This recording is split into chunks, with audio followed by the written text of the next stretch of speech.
वनकम वंदनम स्वागतम नमस्ते सत श्री अकाल अस्सलाम वालेकुम। हेलो दोस्तों, मैं आपकी प्रिय दोस्त प्रियंका सभी का स्वागत करती हूँ टाइम्स ऑफ यूपीएससी के चैनल पे। आज डेट है 28 सितंबर। ठीक है, देख लेते हैं आज कौन कौन से आर्टिकल हैं। देखिए, आज एडिटोरियल पेज पे एक आर्टिकल इधर पोल्यूशन पे आया हुआ है। जैसे आपको पता है कि मॉनसून ख़त्म हो चुका है, अब बहुत बड़ा एक इशू शुरू होने वाला है। स्पेसिफिकली जो लैंडलॉक्ड स्टेट्स हैं जैसे कि दिल्ली है, हरियाणा है, ठीक है, यूपी के वेस्ट एरिया और पंजाब वाला रीजन, क्योंकि यहाँ पे अब जो है खरीफ सीज़न की जब ख़त्म होता है तो वहाँ से क्या होता है कि जो क्रॉप्स है उसको बर्न किया जाता है, रेजिड्यू को उसके, है ना। तो वहाँ से पोल्यूशन शुरू होता है जैसे ही मॉनसून, यानी अब जैसे दिवाली का सीज़न आ जाता है तो वहीं से बहुत ज़्यादा व्हीकल पोल्यूशन और जो आपका दिवाली के वजह से जो पोल्यूशन शुरू होते हैं और फिर उसके बाद क्रॉप्स के रेजिड्यूज़, तो कंटिन्यूसली फिर विंटर का फॉल, फिर विंटर के वजह से जो है वाटर वेपर्स का बना रहना इन्वायरमेंट में, जिसकी वजह से आपका पोल्यूशन मेंटेन रहता है टिल द फेब तक, है ना। और सीवियरली आपका दिसंबर और जैन में बना रहता है। तो यहाँ पे राइटर बता रहे हैं कि यही सेम आर्टिकल आपका एक्सप्लेनेशन में भी है, ठीक है, उसमें ज़्यादा अच्छे से और एक्सप्लेन कर रखा है, तो हम वहाँ इस पर डिस्कस करेंगे, ठीक है। तो कि क्या है, अभी दिल्ली ने इसके लिए प्रिकॉशंस लेना शुरू कर दिया है, तो क्या है देख लेते हैं। इसके अलावा नेक्स्ट आर्टिकल है कि लैंड के लॉस पे है। राइटर यहाँ ये बताना चाह रहे हैं कि इंडिया के अंडर में ना काफ़ी ज़्यादा लैंड से रिलेटेड अगर लॉज देखोगे ना तो बहुत ज़्यादा मिसमैच्ड है, बहुत ज़्यादा हैपेसाइड है। अगर आप कुछ डेवलपमेंट भी करना चाहते हो ना, क्योंकि हर चीज़ में आपको लैंड के लॉस फ्री होने चाहिए। जैसे कमर्शियल लैंड होता है, एग्रीकल्चर का लैंड होता है, टाइप्स ऑफ लैंड्स अलग अलग डिफरेंट टाइप्स के होते हैं। तो यहाँ पे लॉज और बहुत ज़्यादा जो फॉर्मेलिटीज़ है, रूल्स एंड रेगुलेशंस की, वो एक्सट्रीम होने की वजह से और भी हर्डल्स बता रहे हैं। तो उसको डिजिटलाइजेशन करने में भी इशू आ रहा है, और अगर हम डिजिटलाइजेशन कर देते हैं लैंड को तो भी हमारा जो रूट कॉज है वो एड्रेस नहीं होगा जब तक हम अपने एडमिनिस्ट्रेशन, अपने रूल्स एंड रेगुलेशंस में अमेंडमेंट नहीं करेंगे। तो क्या है देख लेंगे इसको भी एक बार ओवरऑल। इसके अलावा एक्सप्लेनेशन पेज से सुप्रीम कोर्ट ने जो है यहाँ पे अभी 5 जजेस की एक बेंच बैठी थी। उनके साथ हेड जज थे हमारे CGI मिस्टर चंद्रचूड़। इनके द्वारा जो है एक हाई कोर्ट के जजेस पे जो है मिस्टर श्री शांदा करके है, हाई कोर्ट के कर्नाटका हाई कोर्ट के जस्टिस हैं, तो उनके ऊपर जो है एक कंसर्न रेज़ किया है। एक्चुअली यहाँ पे ना इन्होंने कुछ गलत बोल दिया था, ठीक है, ऑब्जेक्टेबल बोल दिया था, कुछ वर्ड्स यूज़ करे थे जब केसेस की हियरिंग कर रहे थे, और फीमेल लॉयर्स के बारे में भी इन्होंने कुछ मतलब तरीका अच्छे से बिहेव नहीं किया। तो उसके ऊपर यहाँ पे थोड़ा जो है सुप्रीम कोर्ट के 5 जज और CGI ने मिलकर जो है यहाँ पे उन्हें इस चीज़ के लिए काइंड ऑफ एक, कैसे कह सकते हैं कि एक फटकार लगाई है, ठीक है। तो उस पर क्या है मुद्दा हम देख लेंगे। इसके अलावा नेक्स्ट आर्टिकल जो है, देखिए यहाँ पे अभी जो है जो CDSCO है, ठीक है, central drugs and standard central organisation है, इन्होंने पर्टिकुलर कुछ मेडिसिन को बैन किया है, 50 से प्लस मेडिसिन को। इसका रीज़न पूछोगे तो पहली बात तो वो क्वालिटी को जो है क्वालिफाई नहीं कर रहे, जो एक स्टैंडर्ड क्वालिटी होनी चाहिए, ठीक है। और इसके अलावा क्वालिटी ना होने की वजह से वो जो ड्रग्स हैं वो जिस डिज़ीज़ के लिए लिया जा रहा है उसको क्योर नहीं कर रहे, और क्योर ना करने पर क्या होता है कि रेसिस्टेंस की प्रॉब्लम शुरू हो जाती है बॉडी में। तो उसकी वजह से यहाँ पे एक आर्टिकल है, देख लेंगे। इसके अलावा यहाँ पे जो पोल्यूशन का मैंने बताया था कि पोल्यूशन वाले में एक्सप्लेनेशन के अंदर है, तो ये है आर्टिकल। और इसके अलावा ये इज़राइल हिजबुल्लाह की पुरानी स्टोरी है कि कैसे ये इज़राइल कॉन्फ्लिक्ट शुरू हुआ, तो आप पढ़ सकते हो इसको। आज वैसे आर्टिकल काफ़ी कम है, ऐसे ही होता है कभी भी इतना ज़्यादा आर्टिकल, जैसे कल देख लो कितना ज़्यादा आर्टिकल था, है ना। तो आज बहुत कम है, जल्दी जल्दी कर लेते हैं, ठीक है। तो देखिए यहाँ पे राइटर ने डेटा यूज़ कर रहे हैं इकोनॉमिक सर्वे 2023-24 का, और इन्होंने कुछ चैलेंजेस हाईलाइट किए हैं कि हमारा जो लैंड गवर्नेंस है ना वो बहुत ज़्यादा कॉम्प्लेक्स है, क्योंकि उसके लॉस की वजह से। जैसे यहाँ पे इन्होंने बोला कि अगर आपको जैसे कुछ चैलेंजेस हाईलाइट किए हैं, जैसे insecurity of tenure, limited access to economical viable land, और barrier to multiple development goals अगर करने हो तो बहुत इशू होता है लैंड से रिलेटेड। और इसके अलावा अगर आपको rural house hold income generate करना हो या एम्प्लॉयमेंट जनरेशन करना हो, प्राइवेट या पब्लिक के थ्रू या क्लाइमेट रिलेटेड आपको प्रोजेक्ट्स भी बनाने हों, तो इन सब में जो है even gender based handicaps, ownership of land, property titles, इन सब में जो है रेगुलेशंस उन जो प्रॉपर्टीज़ के हैं वो काफ़ी ज़्यादा चैलेंजिंग है। ठीक है, तो बजट 2024 में भी इसमें फोकस किया गया था कि इन सब चीज़ों को सॉल्व करने के लिए डिजिटलाइजेशन किया जाए। यानी लैंड को अगर हम डिजिटलाइजेशन करेंगे तो हमें ईजिली अवेलेबल हो जाएगा उसकी सारी जो इन्फॉर्मेशन है, किसके बारे में है, किस कैटेगरी के अंडर में आता है ये लैंड, किस लॉज के अंडर में ये जो है रेगुलेट होता है, इन सारी इन्फॉर्मेशन मिल जाएगी। फॉर एग्जांपल जैसे कि एग्रीस्टैक है। एग्रीस्टैक क्या है? ये एक एप्लीकेशन है जो कि 2021 में लॉन्च किया गया था गवर्नमेंट के द्वारा स्पेसिफिकली एग्रीकल्चर के लिए, ताकि फार्मर्स अपने सॉइल में जिस भी क्रॉप को उगाना चाह रहे हैं तो उसके रिगार्डिंग जो भी इन्फॉर्मेशन उन्हें चाहिए होगी वो सारी चीज़ें उस एग्री स्टॉक के अंडर में मिल जाएगी, और वो भी उनकी स्पेसिफिक लोकेशन के बेसिस पे मिलेगा। ठीक है, तो इस तरीके से जो है यहाँ पे लैंड रिकॉर्ड को जो है एक्यूमुलेट करने की यहाँ पे बात करी जा रही है, क्योंकि काफ़ी ज़्यादा लैंड रिलेटेड प्रॉब्लम्स हैं। जैसे कि यहाँ पे बहुत ज़्यादा अनसर्टेनिटी है कि लैंड के राइट्स क्या क्या हैं, कौन से इसको यूज़ कर सकते हो, इनसिक्योरिटीज़ हैं प्रॉपर टाइटल्स के, poor quality of land records जो है काफ़ी ज़्यादा एक इशू है जो एडमिनिस्ट्रेटिवली अभी भी मेंटेन है। तो उसको यहाँ पे जो है ऑल्दो इसका मेन रीज़न तो राइटर बता रहे हैं कि एक तो इसके लॉज रेगुलेशंस काफ़ी ज़्यादा हैंडीकैप्ड है, जिसकी वजह से क्या होता है कि इश्यूज़ जो हैं वो सॉल्व नहीं हो पा रही हैं। ठीक है, तो यहाँ पे और आपको पता है कि लैंड का जो लॉ है वो स्टेट के अंडर में जाता है, सेंटर के अंडर में भी नहीं है। तो यहाँ पे हर स्टेट टू स्टेट में, जैसे अगर आप लैंड का मेजरमेंट देखोगे, अगर आप जैसे राजस्थान हरियाणा में देखोगे तो यहाँ पे 1 बीघा के अंडर में अलग अलग कैलकुलेशन होगा, और वहीं यूपी में अलग होगा। वहीं अगर आप आंध्रा, कर्नाटका, तमिलनाडु में देखोगे तो वहाँ पर एकड़ में कितनी ज़मीन आती है वो हर एक स्टेट गवर्नमेंट के अंडर में अलग अलग है, और सेम लॉज भी अलग अलग है।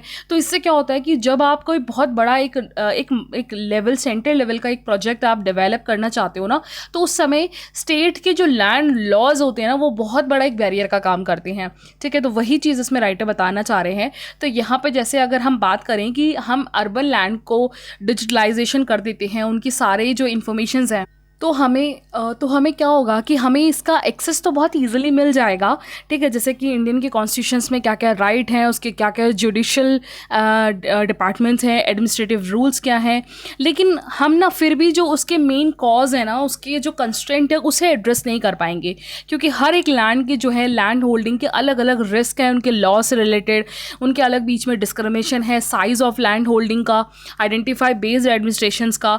ठीक है, तो इस तरीके से जो प्रॉब्लम्स है यहाँ ये बार बार ये कहना चाह रहे हैं कि चाहे आप कितना ही डिजिटलाइजेशन कर लो लैंड्स को, उनके एकड़ के अकॉर्डिंग, उनके क्लासिफिकेशंस के अकॉर्डिंग, ठीक है, उनके एडमिनिस्ट्रेशन, उनके ओनर्स के अकॉर्डिंग, इवन यूज़ के अकॉर्डिंग डिफरेंट टाइप्स के लैंड रिकॉर्ड्स भी रख लो, तो भी जो मेन इशू है उनके लॉ से, उनके रेगुलेशन से, उनके एडमिनिस्ट्रेशन से, जब तक हम उनमें चेंजेस नहीं करेंगे तब तक इसका कोई फ़ायदा नहीं है।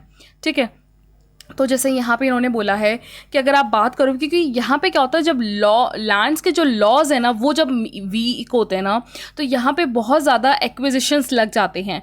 ठीक है, और अगर आप जैसे मान लीजिए कि अगर आप उस किसी लैंड में प्रोडक्टिविटी आप इन्वेस्टमेंट करना चाह रहे हो, ठीक है, तो यहाँ पे एक तो लैंड का एरिया मैटर करता है कि कितने एरिया में आपको चाहिए, तो क्या वो एडमिनिस्ट्रेशन उसके लिए अलाउ करेगा, क्या लॉ अलाउ करेगा कि उस कमर्शियल यूज़ के लिए आपको अलाउ है।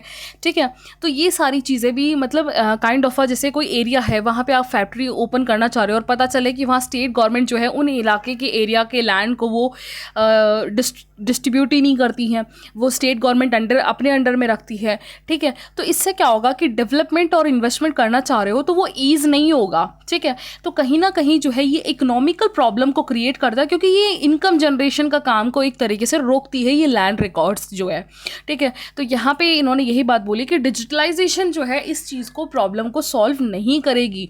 इस चीज़ के लिए आपको मोर एफिशिएंट और मोर लॉज पे डिपेंड होना पड़ेगा। जैसे फॉर एग्जांपल अगर हम करेंटली बात करें कि ऐसा कोई स्टेट है जहाँ पे लैंड के लॉज जो हैं वो बहुत क्लियर हैं, तो अभी तक में से अगर आप देखोगे 28 स्टेट और 8 यूनियन टेरिटरी में सिर्फ और सिर्फ गुजरात एक अकेला स्टेट है जिसके अलग अलग अपने हर एक लैंड के 40 different type of land quality हैं।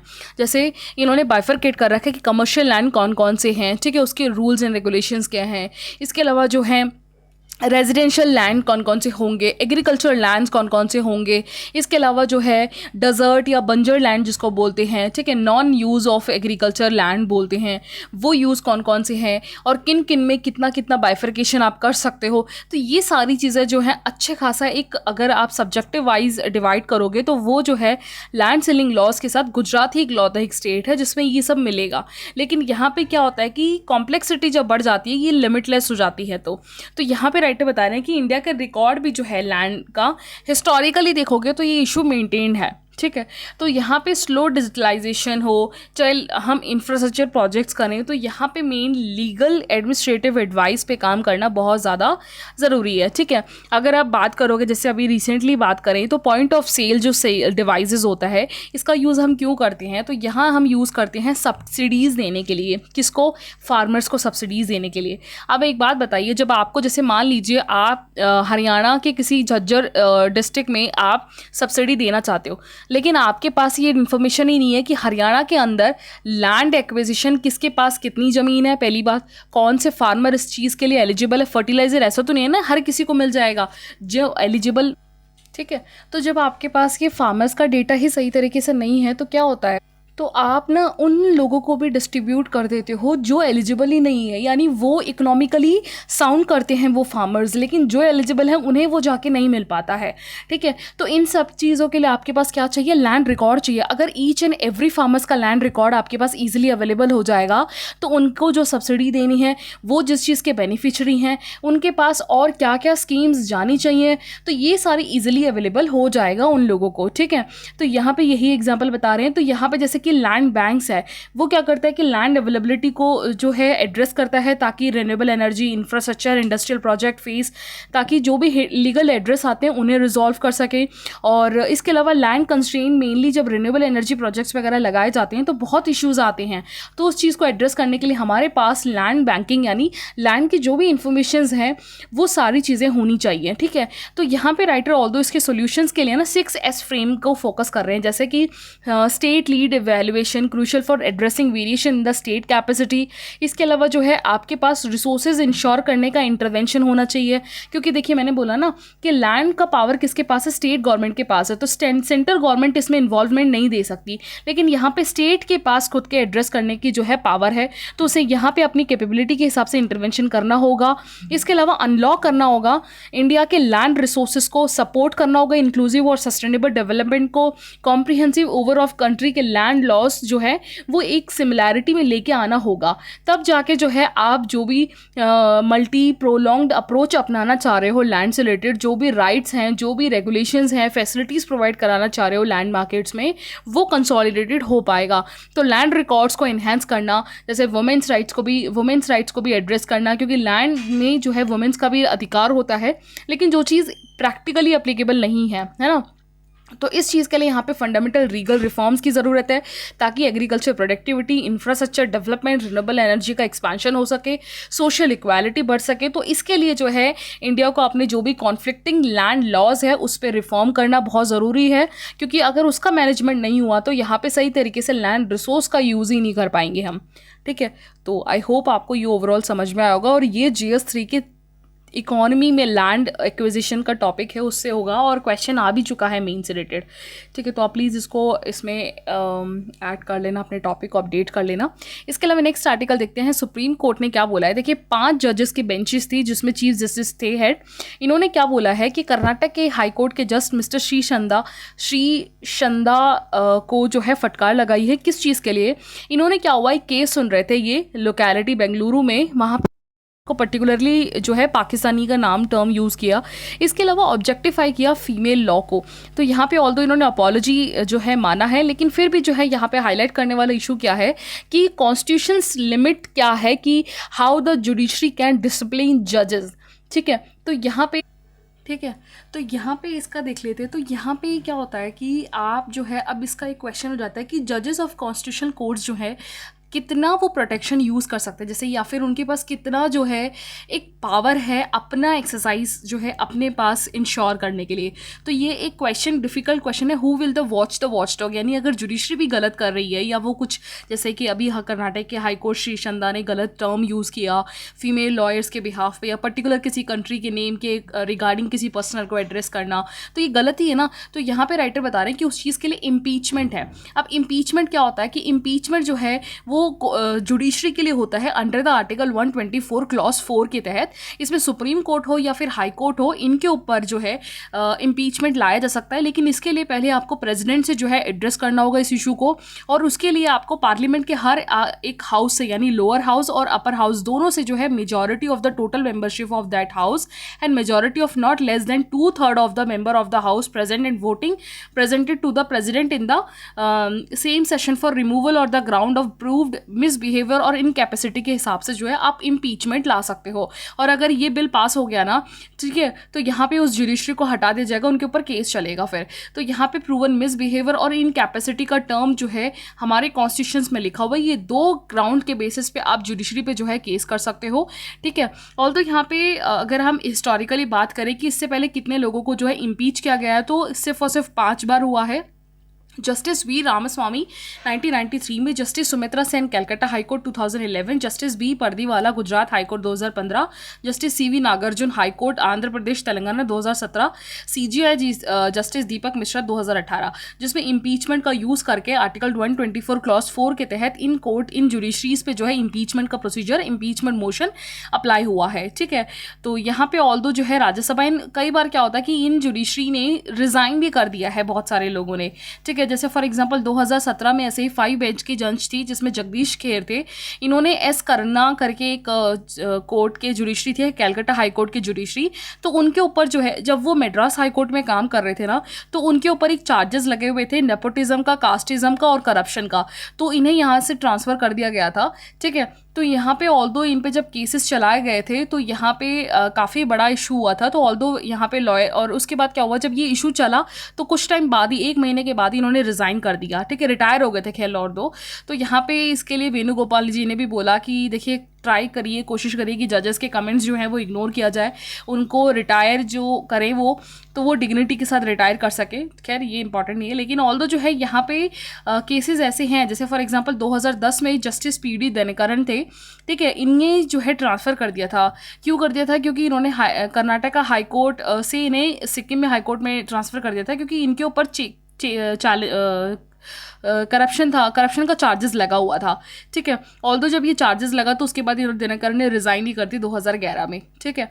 तो इस तरीके से जुडिशरी में है जो कि आपका इम्पीचमेंट के प्रोसीजर्स को अलाउ करता है अंडर आर्टिकल 124 क्लॉज 4 के तहत, ठीक है। तो ये आर्टिकल था। नेक्स्ट आर्टिकल पे चलते हैं। देखिए ये आर्टिकल जो है आपका ड्रग्स के बारे में, सैम्पल अराउंड 50 मेडिसिन हैं जिन्हें कॉमन मेडिसिन कहा जाता है, जिन्हें बेसिकली जैसे कि डायबिटीज़ में या फिर एसिडिटी में या फिर फॉर्मल फीवर जैसे पैरासीटामोल में यूज़ किया जाता है। तो उन्हें जो है अभी CDSCO जो आपका central drug standard of CDSCO है, इन्होंने मना करा है कि इन टैबलेट्स का आप यूज़ मत कीजिएगा, क्योंकि ये कुछ रीज़न है। जैसे कि फॉर एग्जाम्पल इन्होंने रीज़न क्या बोला है कि स्पूरियस ड्रग्स बोला है, दैट मीन्स ये वो मेडिकल हैं या वो मेडिसिन है जो विदाउट एनी ब्रांड के मैन्युफैक्चर होता है in the name of fake name, ठीक है।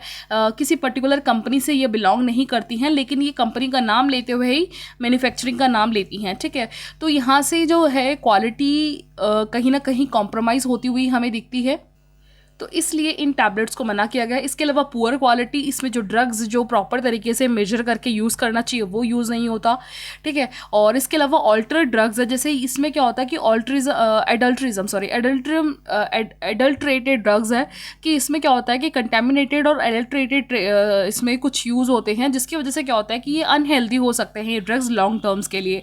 तो क्या करना है, देखिए यहाँ पे राइटर बता रहे हैं कि आप इन मेडिसिन को, ठीक है, तभी यूज़ करिएगा जब आपको डॉक्टर के द्वारा प्रिस्क्राइब किया गया, अदरवाइज आप मेडिकल में जाके इन टैबलेट्स को मत लीजिएगा, ठीक है।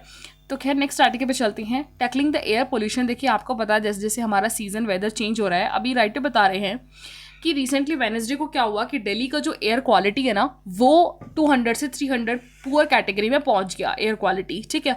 तो इसके लिए तुरंत जो है, और ये टाइम पीरियड है मिड जून के बाद से, अब आया है नॉर्थ इंडिया में बैड एयर का सीज़न। तो इसको ध्यान में रखते हुए दिल्ली गवर्नमेंट ने अनाउंस किया कि 21 point winter action plan announce किया है, जिसमें मेनली हॉटस्पॉट जो है पोल्यूशन को उन्हें जो है एड्रेस किया जाएगा, मॉनिटर किया जाएगा। इसके अलावा एंटी स्मॉग गन्स होंगे और possibility of creating artificial rains का यूज़ किया जाएगा, ठीक है। और ये अनाउंसमेंट कौन करता है? CUCAQM यानी commission of air quality management के अंडर में काम होता है, और ये सारा काम ग्रेडेड रिस्पॉन्स एक्शन प्लान्स के अंडर में किया जाएगा, ठीक है। ये एक प्रोग्राम था graded action response action plan. अब देखिए प्रॉब्लम क्या होता है कि यहाँ पे बता रहे हैं कि राइटर, जैसे आपको पता है साउथ मानसून का सीज़न खत्म हुआ, जैसे ही पोस्ट मानसून का शुरू हो जाता है तो क्या होता है कि वेदर में एयर जो है वो ड्राई हो जाती है, ठीक है, और यहाँ पे वेटनेस नहीं रहती है। धीरे धीरे जो है यहाँ पे पोल्यूशन शुरू होता है, 2.5 जो है पार्टिकल्स और हजार्डस लेवल्स का, जैसे फॉर एग्जांपल आप व्हीकल से, और इसके अलावा जो है आपके दिवाली के सीज़न पे जो क्रैकर्स यूज़ होते हैं, उससे क्या होता है कि आपका इन्वायरमेंट जो है वो पोल्यूशंस के सराउंडिंग में आने लग जाता है। और धीरे धीरे क्या होता है कि रिटर्न मानसून के टाइम पे सर्दियाँ शुरू होती हैं, है ना। विंटर में क्या होता है कि आपका जो है टेम्परेचर का इन्वर्जन होता है, जैसे नीचे तो आपके एटमॉस्फेयर में जो है कोल्ड एयर्स होती हैं, और ऊपर एक लेवल हाइट पे जाने के बाद आपके वार्म एयर्स होती हैं, और इस बीच क्या होता है कि ये जो है ओवरऑल इस बीच जो है टेम्परेचर इन्वर्जन होता है, जिसमें क्या होता है कि ये टेम्परेचर हैवी है तो ये अपलिफ्ट तो नहीं हो पाती वर्टिकल, है ना, और क्या होता है कि ये मेंटेन रहती है। और इस बीच जब छोटे छोटे पार्टिकल्स अगर मेंटेन होना है वेदर में इस तरीके से छोटे छोटे, तो ये इस कोल्ड एयर के साथ ये ट्रैप हो जाते हैं, ठीक है, जो कि पोल्यूशन का मेंटेन का काम करते हैं, और इसी से आपका स्मोक बनता है, ठीक है। फॉग से स्मोक बनने का सबसे बड़ा रीज़न ये है कि कोल्ड एयर के अंदर में जब पार्टिकल्स, जो डस्ट पार्टिकल्स है वो एब्जॉर्ब कर ली जाती हैं वाटर ड्रॉपलेट्स के द्वारा, ठीक है। तो ये मेजर रीज़न है इसमें, जो बेसिक आपको भी पता होगा, बहुत बार पढ़ा होगा। खैर तो यहाँ पे राइटर बता रहे हैं कि देखिए अभी गवर्नमेंट बहुत काम कर रही है, जैसे ऑल्दो यहाँ एक इशू ये हो जाता है कि जब रेनफॉल, जब बहुत ड्राई रीजन होता है ना, तो या फिर डस्ट पार्टिकल्स बहुत ज़्यादा होते हैं, तो गवर्नमेंट क्या करती है, सिल्वर आयोडाइड का बना हुआ जो आर्टिफिशियल रेन है उसे छिड़काने की कोशिश करती है। आर्टिफिशियल रेन से क्या होता है कि वाटर के पार्टिकल से क्या होता है कि जो डस्ट पार्टिकल्स है ना वो नीचे बैठ जाते हैं, वो एटमॉस्फेयर सरफेस पे नीचे बैठ जाते हैं, तो जो एटमॉस्फेयर में थे, ताकि वो टेम्परेचर का आना और जाना जो है वो ईजिली हो पाता है, ठीक है, ब्रीदिंग अच्छी हो पाती है, इन्वायरमेंट क्लीन रहता है। लेकिन क्या होता है लॉन्ग टर्म पे ये जो आर्टिफिशियल रेन है ना ये फ्लडिंग का काम करते हैं, और अगर आपको अभी रिसेंटली याद हो तो UAE में यही वाला इशू हुआ था, ठीक है। इसके अलावा स्मॉक टावर जो है मेनली प्योरीफाई का काम करेगा, काइंड ऑफ, जैसे ये लगाई स्मॉक टावर का काम कर रहा है, ठीक है। तो यहाँ पे इस तरीके से जो है काम चल रहे हैं, और तो यहाँ पे राइटर कुछ सजेशन दे रहे हैं कि देखिए इसके लिए आपको सबसे बड़ी बात है रियल साइंस बेस्ड सॉल्यूशंस निकालने के लिए ज़रूरत है एयर पोल्यूशन में। सबसे पहला कोऑर्डिनेशन करना होगा डिफरेंट एजेंसीज जो हैं, जैसे ट्रांसपोर्ट है, इंडस्ट्री है, एग्रीकल्चर है, अर्बन प्लानिंग है, इन सबको आपको जो है अवेयर करना होगा, क्योंकि यही तो मेन कॉज है ना। जैसे हम जो ग्रेडेड एक्शन प्लान कर रहे हैं ये तो रिजल्ट है, या तो फिर ये तो इसको सोल्यूशन है, लेकिन इसका जो कॉज है उसे इरेडिकेट करना होगा। तो इरेडिकेट करने के लिए आपको पहले इन मिनिस्ट्री इन इंडस्ट्रीज़ और इन जो एजेंसीज़ हैं इनके साथ आपको मिलकर जो है डिफरेंट टाइप के पॉलिसीज़ बनाने होंगे, रेगुलेशंस बनाने की यहाँ पे ज़रूरत है, ठीक है। दूसरी बात जो है इन्होंने बोला है कैपेसिटी बिल्डिंग, क्रिटिकल थिंकिंग की बात करी है कि पॉलिसी मेकर्स हो गए, रेगुलेटरी हो गए, इंडस्ट्री लीडर्स हो गए, इन्हें जो है पब्लिक के इंटरेस्ट पे काम करने की ज़रूरत है। फ्रेमवर्क बनाया जाए, रिसर्च किया जाए, इसमें लॉन्ग डेटा के बेसिस पे जो है पोल्यूशन के सोर्सेज और हेल्थ इंपैक्ट को जो है डेटा के बेसिस पे क्लियरली यहाँ पे बताया कि कितना बड़ा सिग्निफिकेंट रोल प्ले करता है। अब जैसे अगर दिल्ली है तो दिल्ली में पोल्यूशन का रीज़न क्या है, इसके लिए क्या क्या इश्यूज़ हैं, और इसको रूरल और इंडस्ट्रियल हब की वजह से कितना हो रहा है, इसको किस तरीके से इरेडिकेट करें, तो ये इसके लिए हमें एक ऑथेंटिक रिसर्च करने की ज़रूरत है। तो यहाँ पे इन्होंने इसीलिए बात बोली है कि capacity building in critical thinking की यहाँ पे ज़रूरत है। बियॉन्ड टेक्निकल सेंट्रिक सोल्यूशन, यानी यहाँ पे देखिए टेक्निकल अप्रोचेस जो है मेनली हेल्पफुल तो है, लेकिन ये इनसफिशेंट है। इनसफिशेंट क्यों बता रहे हैं, क्योंकि क्या होता है कि यहाँ पे मेनली लोगों का जो इंटरेस्ट है, रूट कॉज क्या होता है कि कहीं ना कहीं जो है एक लैक ऑफ अवेयरनेस है। आपको पता है पोस्ट मानसून के बाद जो है ये सिनेरियो शुरू होगा, तब भी आज भी हरियाणा के फार्मर्स हो, ये पंजाब के फार्मर्स हैं, जो खूटी जिसको बोलते हैं, यानी चावल जो कटाई होती है खरीफ क्रॉप की, उसके बाद खूटी बचती है उसको जला देते हैं, जबकि उन्हें पता है कि इससे धुआं निकलता है, इससे दिल्ली में बहुत बड़ा पोल्यूशन का कारण बनता है, लेकिन लोग करते हैं। ठीक है, जबकि इसका सोल्यूशन भी निकाल रखा है, लेकिन फिर भी जो है ना चीज़ें एप्लीकेबल नहीं है हमारे पास। तो यहाँ पे राइटर यही बता रहे हैं कि टेक्निकल चैलेंजेस नहीं है कि हमारे पास जैसे कि ग्रेडेड एक्शन प्लान्स हैं, हमारे पास स्मोक टावर है हमारे पास, इसके अलावा जो है हैप्पी सीडर करके भी है कि वो जो खूटी है उसको ना जला के आप सीधा सीड को आप जो है बो दो ताकि नेक्स्ट क्रॉपिंग फसल शुरू हो जाए। यही तो इशू था ना हरियाणा और दिल्ली में, हरियाणा और पंजाब में, कि भैया टाइम पीरियड हमारे पास बहुत कम होता है खरीफ क्रॉप की कटाई के बाद नेक्स्ट क्रॉप के लिए, तो हमें जलाना बेटर लगता है, क्योंकि वरना कॉस्ट बियरिंग बहुत ज़्यादा होती है अगर उस खूटी को जो है जो वो क्या बोलते हैं कि वो जो चावल की खूटी बची हुई होती है अगर आप मैनुअली उसको निकालने लगो। तो यहाँ पे हैप्पी सीडर को भी जो है लागू किया गया था, लेकिन नहीं है इतने एप्लीकेबल, लोग नहीं करते हैं उस चीज़ को। तो यहाँ पे ये शॉर्ट टर्म सोल्यूशन है, ये टावर्स लगाना, ठीक है, इन्हें स्मोक टावर्स के द्वारा प्योरीफाई करना। तो यहाँ पे हमें क्रिटिकली थिंकिंग एक कोलैबोरेशन के साथ एक लॉन्ग टर्म प्लान बनाने की ज़रूरत है पोल्यूशन जैसे इश्यूज़ को एड्रेस करने के लिए। ठीक है, तो यहाँ पे ये आप इसको प्रीलिम्स के ओरिएंटेड आप एक बार प्लीज़ इसको रिवाइज कर लीजिएगा शंकर IAS की बुक से। ठीक है, बहुत इंपॉर्टेंट टॉपिक है प्रीलिम्स के लिए। तो ओवरऑल आज आर्टिकल यही था। Thank you.